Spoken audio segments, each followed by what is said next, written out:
Alright, the last chapter that we have to go over is chapter 13, social psych, which has come to an end of our long pursuit.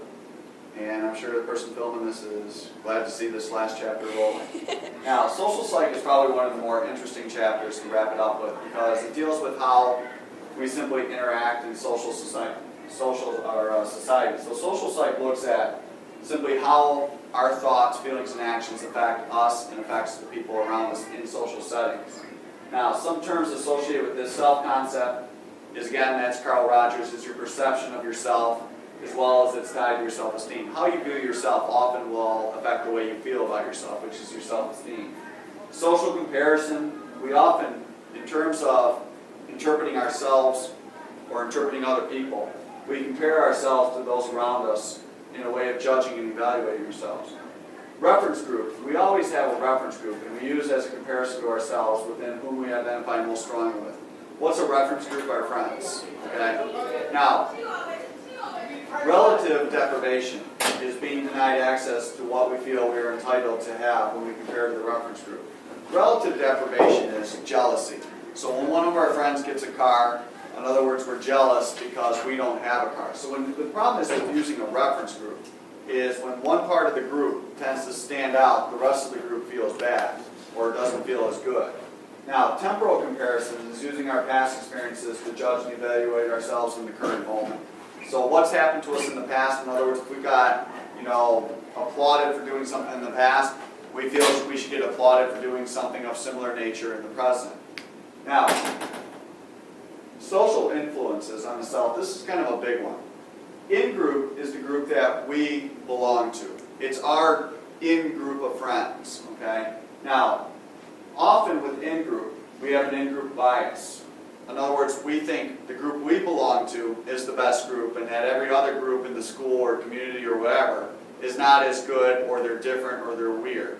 So in other words, in-group bias is you just believe whatever your group does is what is good for the group. Okay?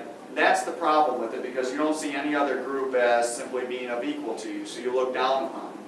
Now, out-group is the group that you don't belong to. Out-group homogeneity effect is the tendency to see all members of an out-group, like the group you don't belong to, as simply similar. So if one or two people within that out-group smoke, then everybody within that group is seen as a smoker. In other words, the saying, birds of a feather flock together. Now, self-schemas, remember schemas are mental frameworks or interpretations of situations or events. So self-schema is our blueprint about what we have about ourselves. So how you would describe yourself, what thoughts come to your mind quickly when it comes to describing yourself, is called a self-schema. Now, schemas often influence how we judge people. How people match our schemas of different idealizations. So if we have a schema about a certain group of people, okay, and then we see other people that match that schema, we're quickly, going to label them. And that's often the origins of stereotyping, okay? Now, self-fulfilling prophecy is when a person unknowingly behaves in a manner that helps to justify or fulfill the expected outcome.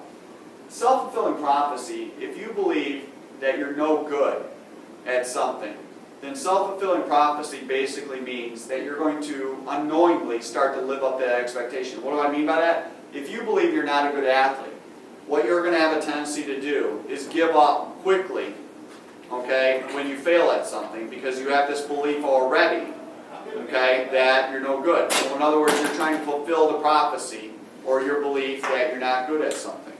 Now, on the next screen, okay, here's a good example of self-fulfilling prophecy, the Pygmalion effect. Okay? Psychologists Robert Westphal and Lenore Jacobson conducted an experiment that demonstrates the power of self-fulfilling prophecy. They convinced an elementary school to administer another test in addition to the valid intelligence test they were giving that would predict future academic success. Now, teachers were then given a list of the top 20% of students who scored the best on the academic predictor test to see if teachers would treat these students differently. Now, this was interesting. Throughout the school year, the teachers did treat these students differently through giving them more attention and encouragement. And as a result, this 20% group had increased academic performance, while the other 80% fell behind. The teachers unknowingly behaved differently towards this group because they were told that they were the smartest. That's an interesting thing. So the Pygmalion effect, just to summarize what's on the screen, these teachers were given a list of students that they said were the top 20%. And the whole experiment was based on the fact, would these teachers treat these kids differently because they were smarter or perceived smarter than the other students? And they in fact did. Now when they asked the teachers, were you aware that you were giving these kids more attention? Were you aware that you were giving them more help? Unknowingly, none of these teachers said they were aware of it. Okay? But bottom line is, they were trying to fulfill the prophecy, and the prophecy was these kids were smart, and they catered to that degree of their intelligence.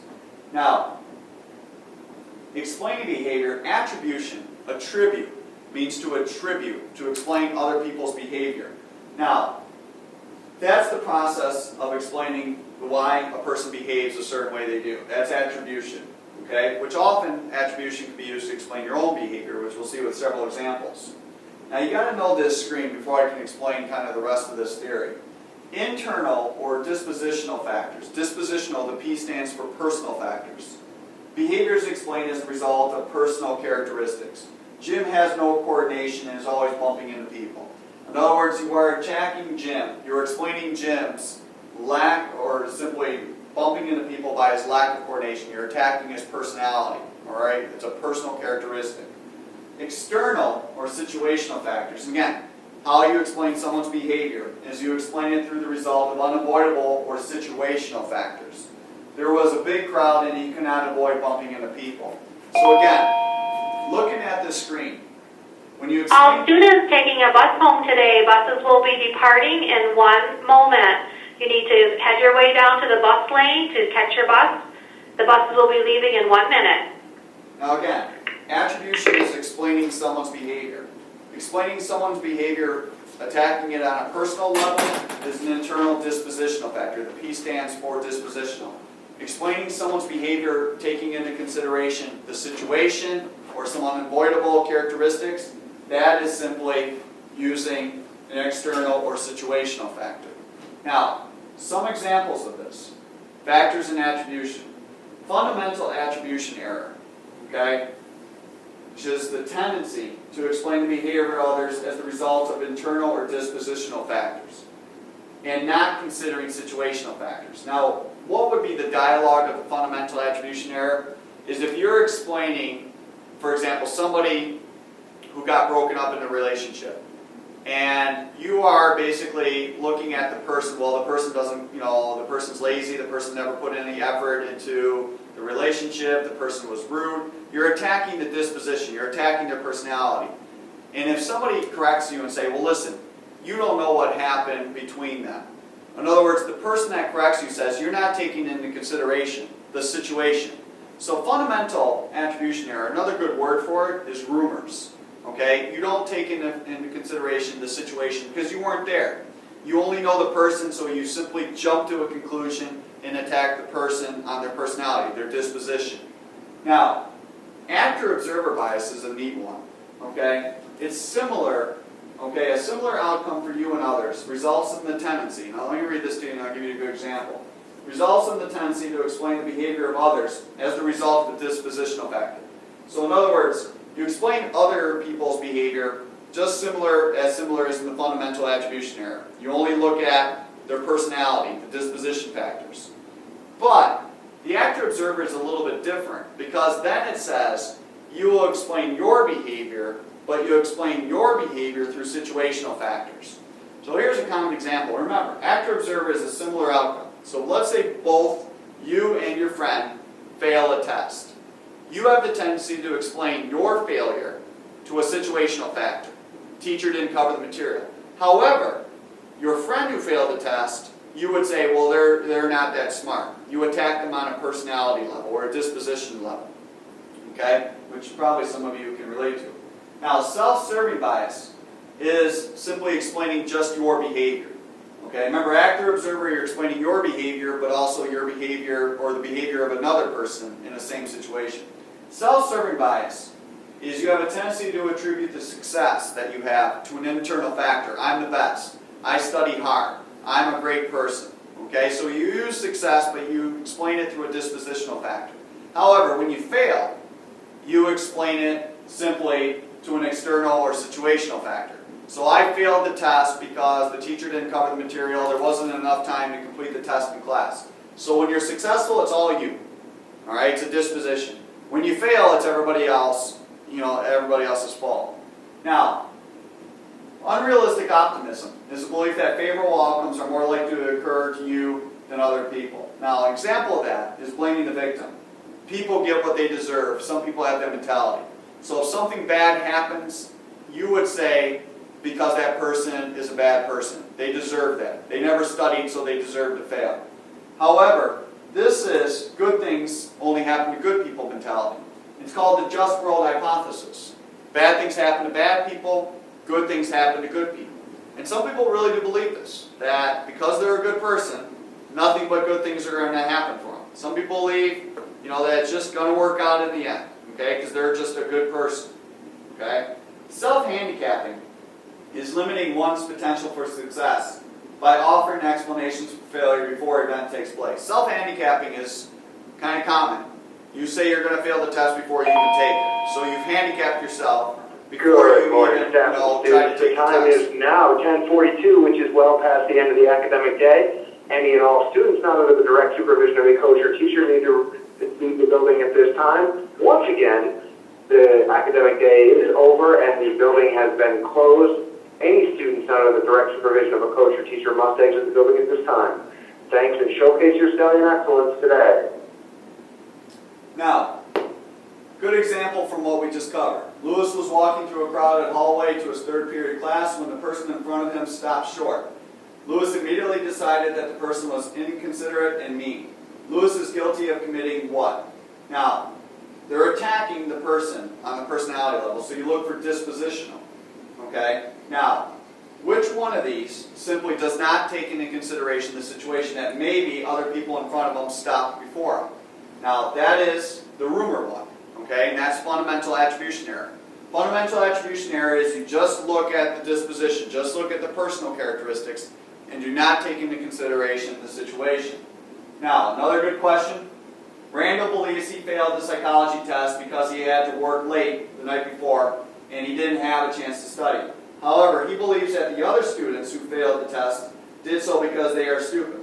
Which psychological principle is Randall demonstrating? And again, you look for the actor-observer on this one. Actor and observer are two people. So in this situation, there's two people. Now this person is explaining the fault of failing their test to a situational factor.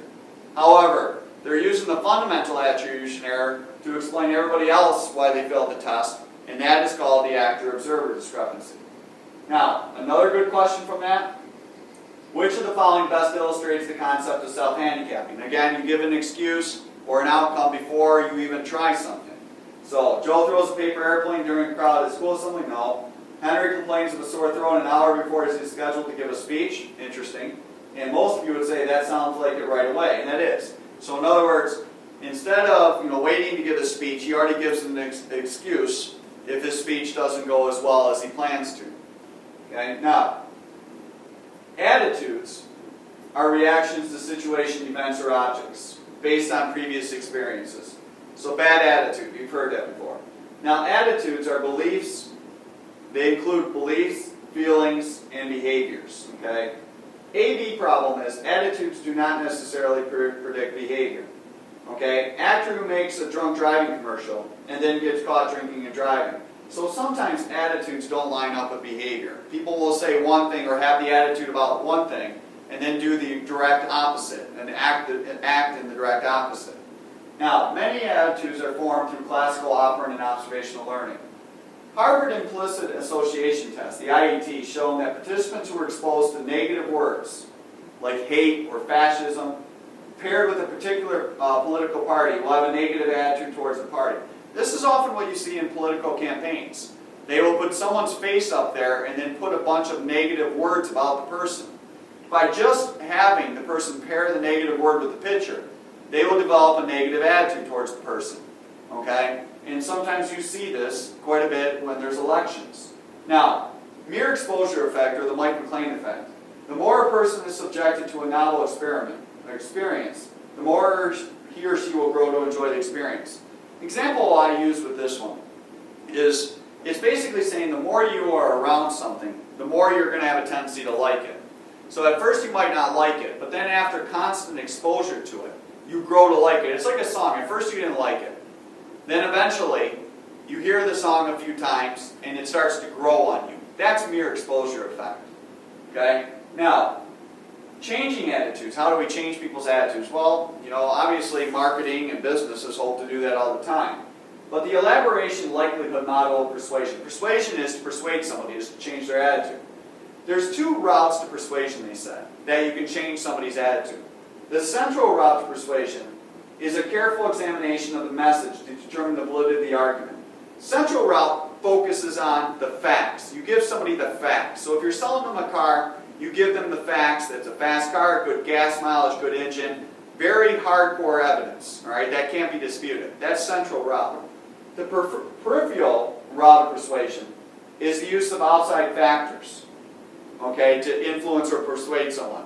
What do I mean by outside factors? Use actors or celebrities to sell the car. Okay? So in other words, let's say you're trying to persuade people to take a diet pill. You give the evidence of the diet pill, this, stats, how it works, how much weight you're going to lose. That's the central route. If you have a well-known celebrity peddling the diet pill, you're using the peripheral route. You're using an outside factor. Okay? You're using for example, the nature of the person and how much influence they have being a celebrity. Now, cognitive dissonance is a big one. All right? You know what cognitive dissonance is? It's guilt. Often what people will have is their thoughts don't match their actions. They have two different, inconsistent thoughts going on. Now, here's a good example of that. And when I say it's guilt, that's what I mean by discomfort, resulting from conflicting cognitions or conflicting thoughts. Laura believes that people should not download music off the internet or download illegal music off the internet. Well, Laura later finds herself downloading a song and now feels guilty because her behavior and attitude don't match. So she tells everybody not to download music, but then she goes ahead and does it. So how does she deal with this? She uses rationalization. She gives an excuse. So in other words, she later states, it was only one song, other people download way more than that. So in other words, to make the inconsistency, in other words, make herself feel better about this guilt because she's done two different things, she gives an excuse. And that's what most people do in situations where they have guilt. They'll justify the reason. Well, I was rude because they were rude to me earlier in the day. Or I was rude because I'm under pressure to get a test in. Okay? So again, cognitive dissonance means distance. Two thoughts are distant. You know that you stand against, smoking, but then you smoke once in a while. So you have two basically inconsistent thoughts. So a typical example, okay, from what we just read. A local sports celebrity is an advertisement for a car. The celebrity is shown driving the car with many of his friends riding along with them. How are they trying to persuade people to buy this car? They're not using the central route because the central route would be facts and figures. What they're using is the peripheral route. They're using an outside factor like a celebrity to peddle the market. Now, Terrence is normally quiet and reserved and has said that parties are stupid and pointless. However, this past Saturday, Terrence went to a party at his friend's house where he danced wildly. The next day, Terrence said that the party's all right every now and then. Terrence's change in belief could best be explained through, and most of you would say, well, that sounds a lot like cognitive dissonance. Okay, so obviously, one thought was he thought parties were stupid, but then his action was he went to one. So how does he try to remove the guilt or feel bad about going to a party when he once stated that they were bad? He simply gives an excuse or uses rationalization. Now, other factors that affect our attitude is prejudice and stereotypes. Prejudice is a positive or negative belief about a category of people. Prejudging is the best way to remember it. Stereotyping is a generalization to a particular group. That all people within a group do this, or act this way, or think this way. Discrimination is basically treating people differently than you would treat other people because of a stereotype or because they're part of an outside group or out-group, as we learned earlier. Now, obviously there's three parts that go through it. Motivational, all right, Good example, jacking your friends, ridicule a fellow classmate in order to increase their own self-esteem. That's their motivation. Make other people feel bad, all right, to make themselves feel better. Cognitive, okay, is the thoughts that surround your attitudes, okay? You believe that all people of a certain, group are this way because of a belief you have. And the behavioral is your discrimination. You act differently towards them. Now, reducing prejudice, kind of to summarize the screen, Muzafer Sheriff was more concerned with studying not what prejudice behavior was, but how to reduce prejudice behavior. And what he found was, and I'll summarize this screen, in 1954 at Robbers Cave State Park in Oklahoma, he conducted an experiment. Now there was two groups, okay, 11-year-old boys, okay, and he was interested in how quickly these 11-year-old boys demonstrated prejudicial behavior through in-group and out-group. Remember, in-group's the group you belong to, and out-group's the group you don't. Now, the boys were put into two groups, and each group was isolated from the other group to ensure in-group bias. So by separating the groups, they basically thought their group was the best and the other group wasn't, mainly because they weren't part of it. Now, what they did was they put these two groups in competitions. And what he found, what Sheriff found, was how quickly they just basically disliked each other's group because of this in-group bias. They only thought their group was the best. Now, to kind of summarize this, to reduce prejudicial behavior, Sheriff forced contact between the groups, and this did not, alleviate the situation. By just making them, interact with each other, it did nothing to simply put their dislikes, aside. They still had animosity towards each group. So just hanging out with each other at a gathering, at a social gathering, did nothing. However, what he did find was, the whole point of this experiment was, the camp counselors came out and addressed both these groups and said, listen, we're going to have to end camp this early this year because there's a shortage of water supply. And both groups were very disappointed that they had to end camp. But then the counselors said, well, if we're able to fix it, then we can keep the camp going. But the only way we can fix it is everyone's going to have to work together to solve this. So both groups kind of came together. And because they were focused on fixing the problem, fixing the water supply problem, they forgot about their differences. So what Sheriff concluded is, when it's not so much they're forced to interact with each other that helps them. It's when they work on something together. That's when their differences go aside. And that's simply because they focus on what they have to accomplish. Okay? And there's a couple movies that make reference to that. Now, conformity and compliance. Okay? And you may see these terms from time to time. Conformity is a change in behavior due to real or imagined group pressure. So conformity is you change something about yourself that you normally wouldn't do. So in other words, what would be conformity? You drink alcohol just because there's group pressure. You conform to the pressure of the group. Compliance is changing behavior due to a direct request from another person. So somebody tells you to try out for the golf team. You comply with their order. You don't really want to, but the only reason you're there is because you're told to. So some of you may experience compliance at home. Your parents tell you, you're going to go to this school. Even though you don't want to, you comply with it or go along with it because you're told to do so and that's it. Now, the difference between conformity and compliance is conformity, people just go along with the crowd without being told to do so. Compliance, they are told to. So conformity is really nobody's telling you to drink, you just go along with the group. Compliance is you're being told to do something and you do it. Now, social norms are implicit or explicit rules that guide daily behavior. Facing forward in an elevator is a norm. Okay? Now, to follow social norms, people respond to a behavior with the same behavior being demonstrated. So everyone faces forward in an elevator just because everybody else is doing it. And that kind of falls with conformity. Now, which of the following best illustrates the concept of conformity? Remember, now you're looking for just, simply going along with group pressure because the rest of the group is doing it. So kind of look for an answer. Destiny wears short in the winter. Roy buys his friend a birthday present. Patty wears the same name brand clothes as her friends. There it is. She's doing what everybody else does. She's going along with the group. Now, Solomon Asch did a famous experiment called the Asch Experiment in the 1950s to demonstrate conformity. Okay? Now, to kind of summarize this for you, one that stands out is you got to know what a Confederate is. Confederate you're going to see in experiments. Confederates are people that go along or are being told what to do in an experiment. So Confederates were in on the experiment. They knew the design of the experiment, and Asch told them how to act. Now the subjects that are being studied have no idea that there are Confederates. In other words, that there are people in the experiment that are being told to do something. So subjects believe these Confederates are just like them. Okay? That they know nothing and they don't have any idea why they're being studied. Now, his experiment basically, participants or the subjects were shown a series of lines on 2 cards and told to best match the lines on card B to the line on card A. So they were given 2 cards.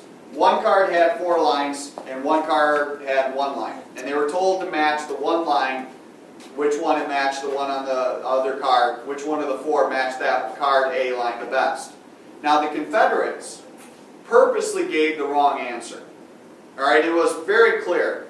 They gave the wrong length of line. That was so wrong that everybody would see it. What Asch was interested in studying was, would the subject just go along with the group, even though they know that it's a wrong answer. And 75% of the people being studied simply gave the wrong answer and went along with the group. Okay? Now, why is this an important study? Because a lot of people do bad things when they know they're bad, but just because the group's doing it, they do it anyways. Now, the Asch experiment, Asch wondered if the size of the group made a difference. And when the group was of smaller size, the subject was more likely not to give the wrong answer. Okay? Asch also found that if a Confederate disagreed with the wrong answer, then the subject was more likely to give the right answer. So if one Confederate simply spoke out and said, no, that's wrong, and disagreed with the rest of the group, then the subject followed the lead of that one Confederate who disagreed and said, yes, that's wrong. So if somebody else spoke up, then they were quick to simply give the right answer as well. He also found that women and men both reacted the same way. So in other words, what Asch said, if the group was really big, then you were less likely to disagree with the group. And again, if one person simply spoke up, then the subject quickly spoke up as well. Now, inducing compliance. Foot in the door is a nice one.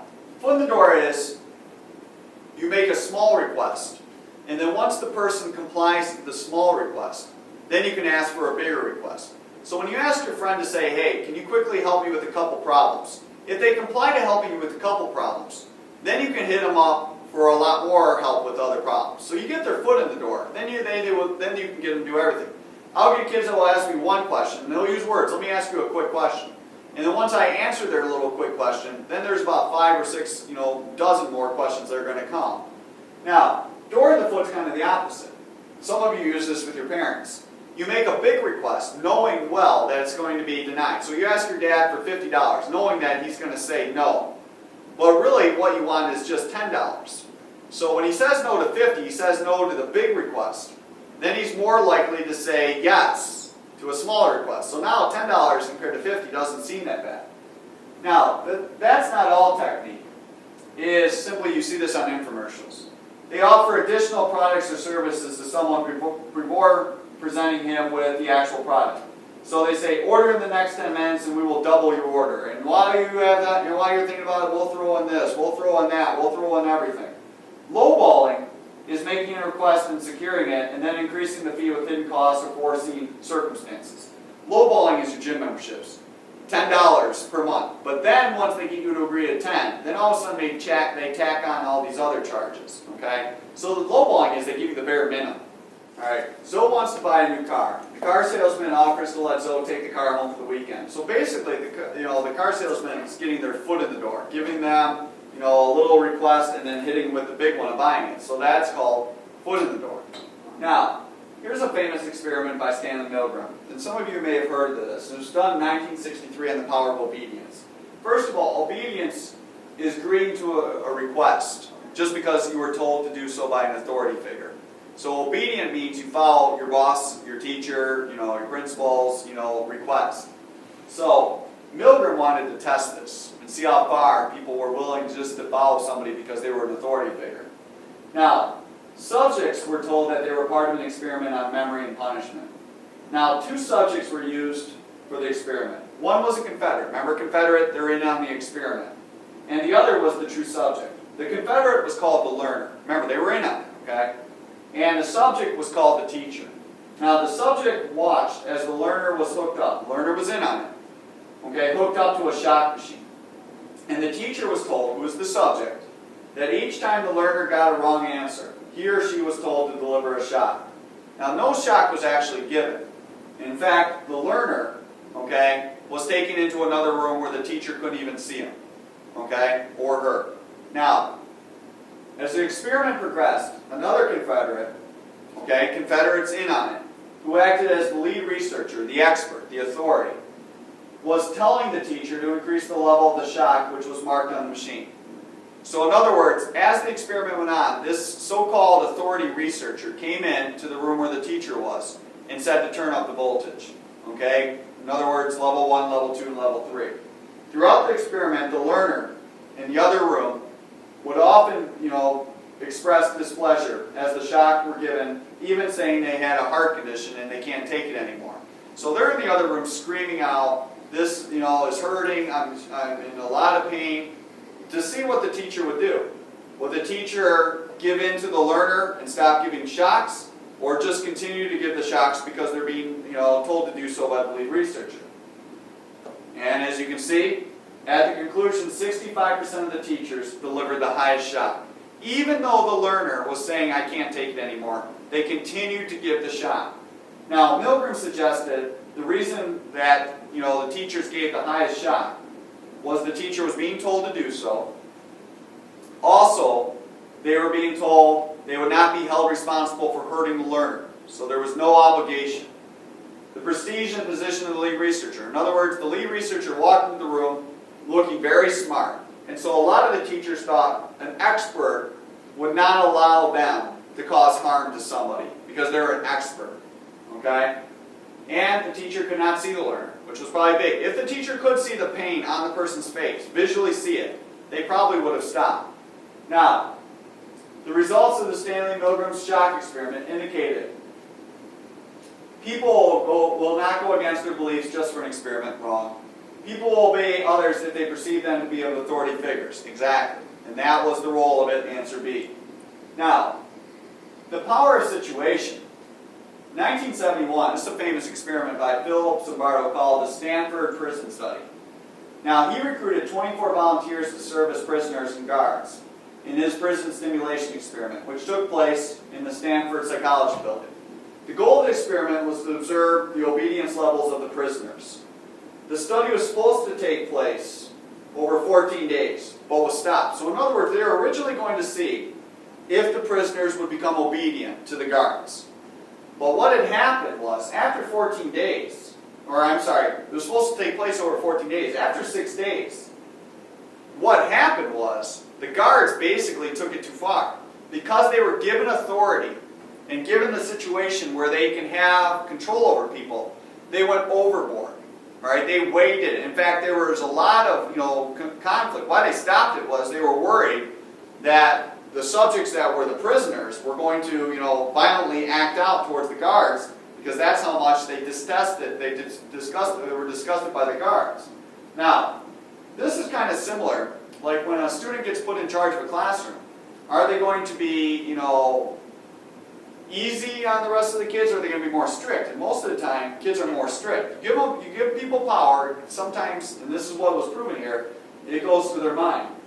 Now, aggression, innate aggression means you're born with. In other words, Freud believed we're born with aggressive traits, called the id. Good review question. And Freud believed that aggression is instinctive. And these aggressive impulses are allowed to build. If they're allowed to build, it could cause trouble. He believed in a theory called catharsis, that people should let out their aggression in social acceptable ways. Okay? And what that means is you should not bottle things in. He says people are a danger to others or danger to themselves if they don't release aggression, because then they basically blow. Okay? And they, when I say that, it simply becomes very destructive. Okay? Now, other factors is people can have damage to their frontal lobe, as we learned with serial killers. Their limbic system could also have too much testosterone. And evolutionary perspective says it's more of a survival technique. Nurtured aggression, behavioral cognitive perspective says aggressive acts are reinforced. In other words, people that get cheered on at fights, okay, become more aggressive just to please the crowd, okay, as was shown with the Asch Experiment. Now, environmental psychologists say aggression can come from living conditions. John Calhoun, for example, showed that rats living in tight living areas committed more aggressive acts towards other rats. Now, good question. Which of the following best illustrates the concept of catharsis? Remember, catharsis is letting out aggressive acts in a socially acceptable way. Fred is cheering his favorite football team. Janice is playing basketball. Donnell likes to paint pictures of mountains. Claude is an aggressive person who starts fight. Rhonda likes to take notes in class. And the answer would be A, according to Freud, catharsis, venting. So cheering on your favorite sports team allows you to get a lot of energy out. Catharsis got to be more of a physical outlet. So reading a book is really not an example of catharsis. Now, Professor Jackson is studying the effects of testosterone levels on rats that live in a crowded environment. Professor Jackson believes in which perspective? Now, that mostly would come down to, letter A, biological, that hormone levels are related to aggressiveness. Now, helping behavior, arousal cost reward theory says weighing several options in order to reduce the unpleasant feelings associated with seeing a person in distress. This is connected with cognitive, dissonance, okay? So in other words, if the cost or effort is too high or outweighs the reward, then the person will not help. But if the cost or effort is low, then a person will help. In other words, what this does is when a person makes a decision to help another person, they first look at what they're going to get from it, and if it's going to require a lot of effort. If it's minimum effort, then they're probably going to help somebody out. So when I say arousal, cost, and reward system, it's more of a selfish system. If I have time, or it's not going to put me out too much, then yeah, I'll help somebody. Okay? Now, reciprocal altruism. And altruism is, again, a genuine regard for the safety of others, helping others, a genuine regard you have. You care about other people. Reciprocal altruism is assisting another person with the expectation that you're going to get repaid. So you help, a woman stranded on the side of the road because you as a guy are going to ask her out one day and she'd be more prone to go out with you. Okay? Obviously that's not the greatest, type of way to help other people, because if you scratch my back, then it means I'll scratch your back. Now, non-helping behavior, bystander effect, or bystander apathy, is when the presence of others prevents you from helping an individual. What this means is, when there's other people around, you're less likely to help the person. Why are you less likely to help when there's other people around? Is because of the diffusion of responsibility. And that is, you have this excuse in your mind that when someone says, well, why didn't you help that person who fell down? Diffusion of responsibility is, well, nobody else was doing anything. It's an excuse. So not intervening in the presence of others because other people think that others are going to do something. So you simply say, well, nobody else was doing anything. In other words, diffusion of responsibility leads to the bystander effect, which bystander effect basically states when there's people present, all right, people are less likely to help out. Now, Bibb Lataine and John Darley observed the bystander effect through the murder of Kitty Genovese in 1964. 38 people witnessed the murder of Kitty, and no one intervened as they watched from an apartment building. This was due to the fact that nobody else was helping. So their excuse was when they felt bad. Okay, remember cognitive dissonance, you feel guilt, all right, because you knew you should have helped, but you didn't do anything. But then you use the rationalization, diffusion of responsibility. Well, nobody else was coming down there to help her. Some other reasons are people may feel incompetent, that they don't know how to help. They're having a bad day, so they're not in the mood to help. Not a great excuse. They might be in an unfamiliar environment, so like for example, if you're out of state, you're less likely to help somebody because you're not familiar with the state. Or you don't want to be singled out for helping because if something goes wrong, you'll get blamed for it. Now, Tyler was running late to an appointment when he encountered a person lying on the sidewalk. Tyler noticed that others in the area did not seem to be concerned, and therefore he continued on his way. Which psychological principle did Tyler display? That again is your bystander effect. You're less likely to help when other people are present. Now, kind of the last parts of this. Cooperation is working well with other people. You cooperate. Competition is obviously you try to be better than everybody else. And conflict is you simply have, direct opposition with somebody else's point of view in the group. Okay, pretty standard words. Now, some examples of cooperation, competition, and conflict. Social dilemmas, which is called the prisoner's dilemma. A desirable outcome is achieved only when both parties cooperate mutually. Okay? I will admit to the crime if you do, so we get a lesser punishment. So a desired outcome, you simply want what's best for both of you. Okay? And the only way you get best for both of you is if you both work together. Zero-sum game is gains or losses. One person wins, one person loses. Two people want to ask someone to prom. Zero-sum would say, if she goes with me, that's great. If she goes with you, then I lose. So in other words, zero-sum is one's the winner, one's the loser. All right. Now we were talking about social psychology and group influences. Some of the things how groups influence our behavior. And this chart is always going to have a few questions on the national exam on it. The social facilitation is you actually do better when other people are watching you. So this is the type of person, and I'll use an athletic person, that simply rises to the moment because they do better when other people are watching. Now some of us listening to this lecture, it's the opposite. When other people start watching, we do actually worse. And that's called social inhibition. Okay, I know I was kind of that way. When I was by myself hitting golf balls, I would always, by myself, hit it a lot better. But when someone came over, like a coach or somebody who else I had to play with, started watching me hit golf balls a lot of times, I'd be more worried about what they were going to say and not hit it as good. Now, social loafing is a common thing that often kids in high school can relate to, is you actually in a larger group, like group work, you actually do less when you're put into a group than if you were an individual. So if you had to write a paper by yourself, you would obviously do more because you're the only one working on that. But within a group of 5 or 6 people, often what happens is you just assume everybody else is going to do more and that you don't have to do anything.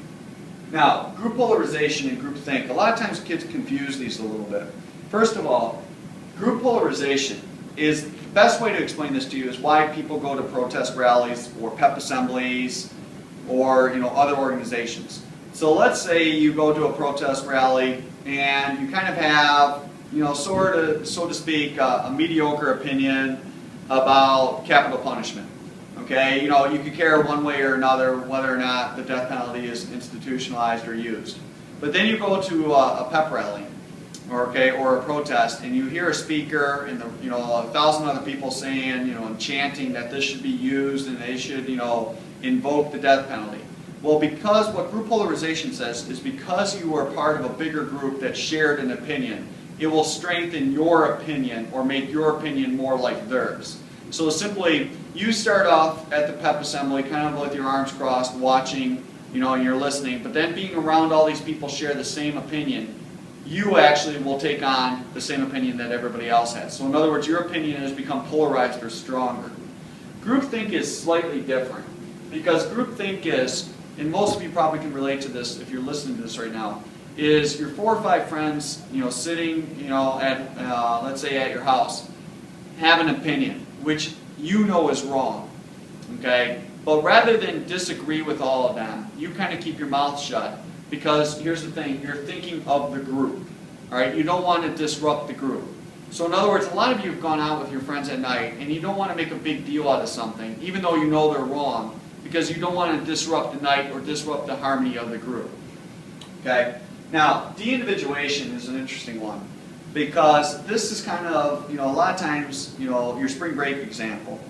Normally you're not the wild and crazy type of person, but when you're with a large group of people, you do dumb things. So this is the person that does dumb things on spring break, and the only reason they're doing that dumb thing is because there's a lot of other people there. If there was nobody there, nobody would act dumb. I don't know if you guys ever thought about it like that, but most people do things to see attention, but they get caught up in the excitement of the moment. Now, some questions that you'll see from this, and obviously there's a lot. Which of the following best illustrates social facilitation? Remember, social facilitation, they do better when other people are watching. So when you read through the examples, most of you would have picked out right away D, is that their performance actually got better. Another question, okay, While the entire class was singing Happy Birthday to Jarrett, Miko was moving his lips but was not singing because there were already 28 people singing. So what concept explains you do less in a group setting, and that is social loafing. If there was only 2 or 3 people in the room, all 3 of you would sing Happy Birthday. But when there's 30, you can kind of keep your mouth shut because you just look at the fact that everybody else is doing something, you don't have to do anything. Now, another question. Kareem recently attended a Halloween party whose invitation specified that everyone was to wear a mask. While at the party, he began yelling obscenities at the other guests because he didn't think anyone would know who he was behind the mask. So he was acting stupid because there was a lot of people there. And most of you would have picked right off because we just talked about that. But that's called de-individuation. Your identity decreases. Okay? And that's it.